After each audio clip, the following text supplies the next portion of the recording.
We're here with A&M-Commerce head volleyball coach Craig Case as Lions get prepared for the second week of action. Coach, you had a good first week from your team as you went 3-1, played some really quality opponents over there in Arkadelphia, Arkansas. Give me your thoughts on the first week of action. Yeah, that was it was good to get started out that way, and it's kind of been our, it's what we wanted to do for the last several years, is play the best teams we can early and figure out, what are we good at, what are we bad at, and how do we get better. And so I was really, really pleased with that tournament. Henderson State did a great job of running that. And, the best part about it is we played 4 teams that are all going to finish at the top of their league. And so, we were really excited about that. And then I think the thing we talked about was developing some consistency and having some people step up. And I think we got both of that. And so it was a good first step to this season to start, really working at putting things in place. Mm-hmm. And you got some great team performances, some good individual performances. We're going to highlight Shelly Chaperon as she was named LSD Offensive Player of the Week. I felt like she could have just as easily won Defensive Player of the Week with how well she played on that end as well. Give me your thoughts on how Shelly performed this last week. Well, she was locked in, and she's one of the best volleyball players in the conference. And so when she's locked in and she's focused and she works as hard as she's capable of, then she's tough to stop. And so I was really, really proud of how she played on both sides of the ball this weekend. She was a great offensive player, but she was also very disruptive defensively. And,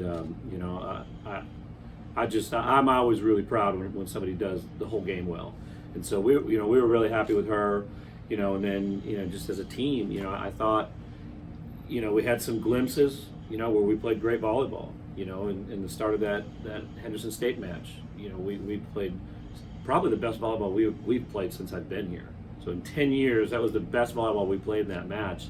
And then, Henderson State came out swinging and kind of caught us off guard. And so, we've got to learn, I think from this weekend what we took out of it is we still need more consistency.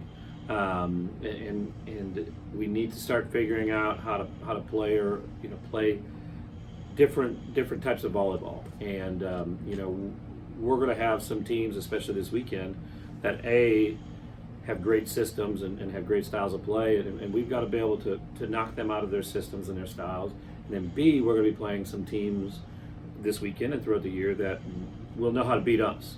And so we've got to figure out how to start identifying those things early enough so that we can turn it around and still try to get some W's in those really tough matches.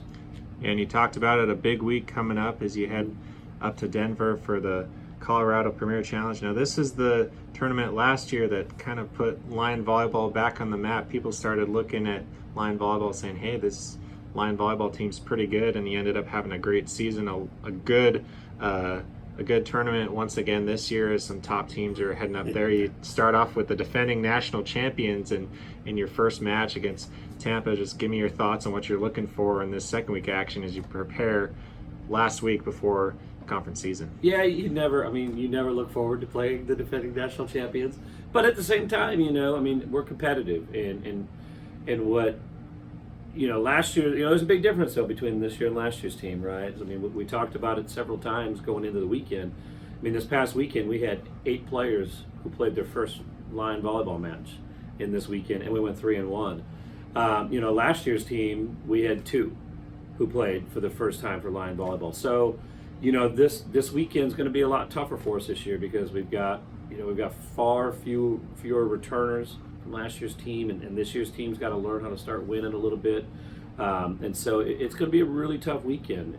But at the same time, it also, again, when you play really good teams, they do a really good job of making you realize what you're bad at. And so if we can compete hard and just play line volleyball, that will give us a chance, win or lose, that'll give us a chance coming out of this weekend to get better. And, I'm hopeful we get some wins up there, but there's not a team there's not a team in that tournament that you look forward to go, man, I really hope we get to play them. Everybody up there is good, and, we're probably not sneaking up on Tampa this year. And I'm sure, Concordia St. Paul and Tampa coaches were visiting with each other going, hey, just FYI, Commerce beat us last year, and so now the Tampa coaches they've got their radars up, and And we've earned that. We've earned that respect, and I'm excited for our new players because a lot of our new players didn't get to travel last year because we don't travel everybody to trips this far. So it'll just be a fun trip for everybody, and hopefully we can get a little bit better from last week because everybody else is, and we'll go forward and then hopefully start putting this thing together. So once we do start playing Lone Star Conference teams regularly, we're our best version. All right, Coach, we're looking forward to it as the Lions head out on the road once again. They head to Denver for the Colorado Premier Challenge. They start off on Friday against number 1 Tampa, and then they face Regis later in the day, and then Saturday's matchups will be determined by how well the team does in day 1. So fans, look for schedule updates on lionathletics.com. You can find links to live video and stats as well there. So go ahead and check that out, Coach. Best of luck this week. Thanks, Marcus.